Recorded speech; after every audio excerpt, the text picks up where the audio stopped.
This is Tony Peterson with Top 5 Rock Lists, and today I'm going to try something a little different. I'm going to rate an album with with new ears is what I'm going to call it. Rate an album with new ears.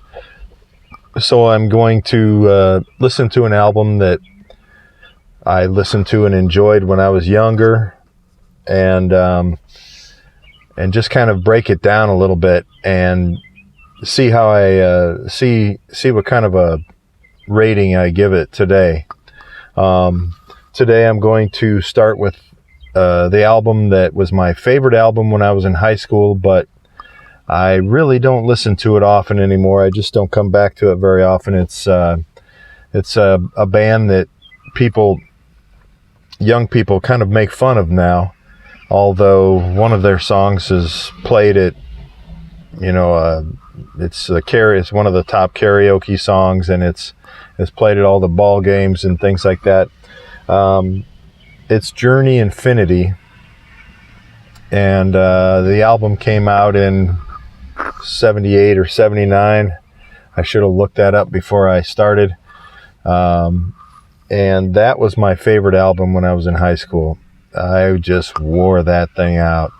And once I discovered REM and some of the other bands that weren't quite so obvious and kind of made me think a little more, I stopped listening to Journey.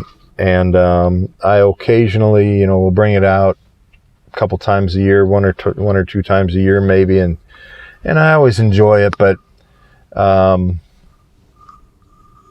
I don't go back to it often, I guess, and I don't talk about it much with my friends. I'm not running out to see the Journey cover bands. I don't put that on my calendar.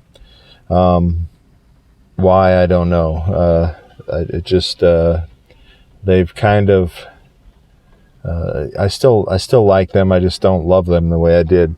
So anyway, the way we're going to do this is. I'm going to be rating the vocals, the guitar, the bass, the drums, the keyboards, the mix and production, and then finally intangibles. And then I'm going to add it all together and give it a score from 1 to 5. All right, so let's start off with songwriting. That includes lyrics and melody and composition. Lyrically, the album is pretty cliche.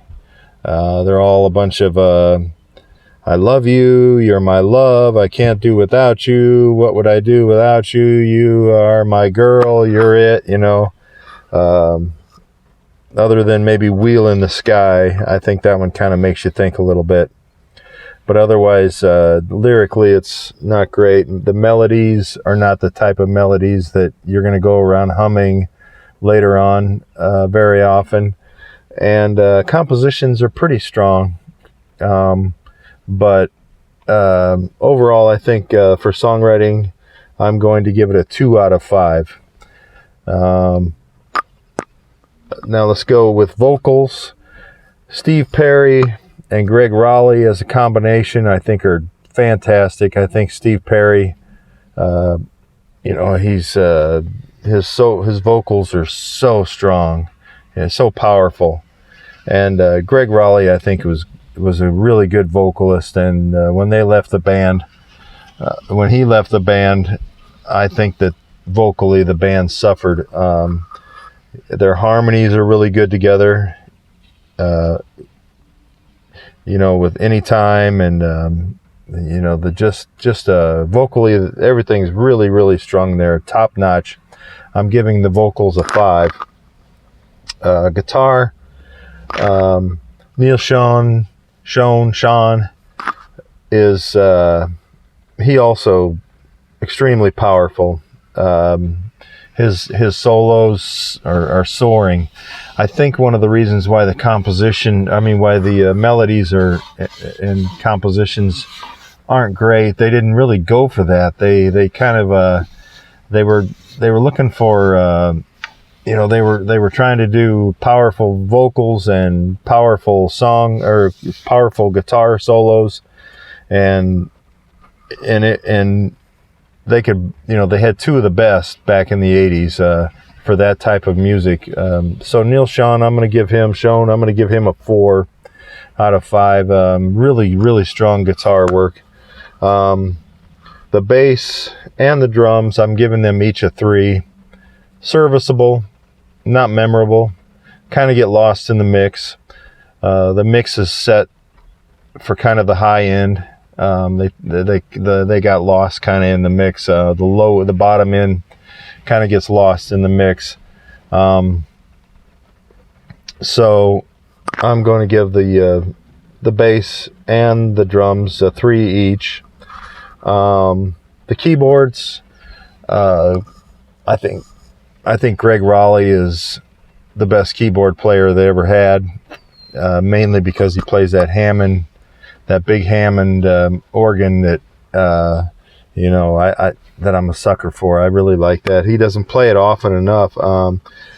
In the song "Winds of March," they give him a Hammond solo, and I love it. If they had given him more solos, more Hammond solos, I bet the album would be even rated higher for me.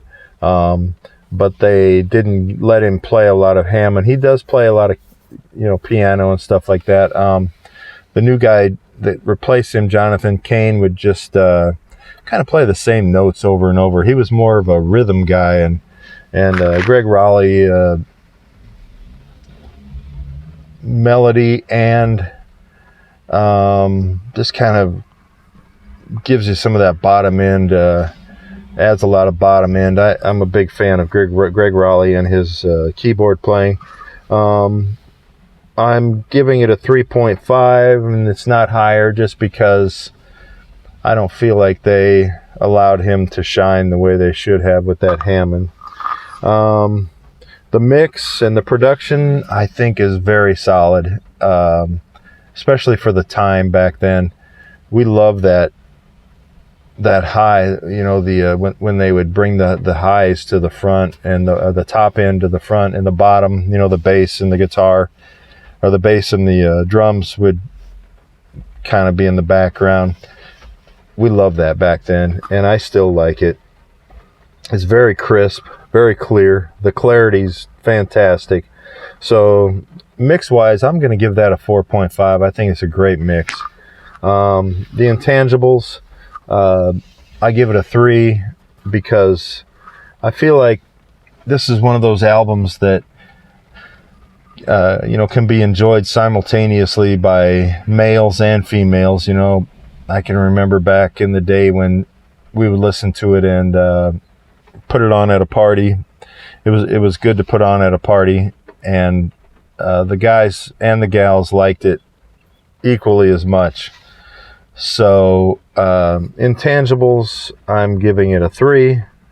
The only thing that kind of brings it back down is this album kind of sounds dated. You know, it really does sound like early 80s, and I think that's one of the reasons why I don't listen to it that much. I don't know how well it's aged. So Intangibles, I give it a 3.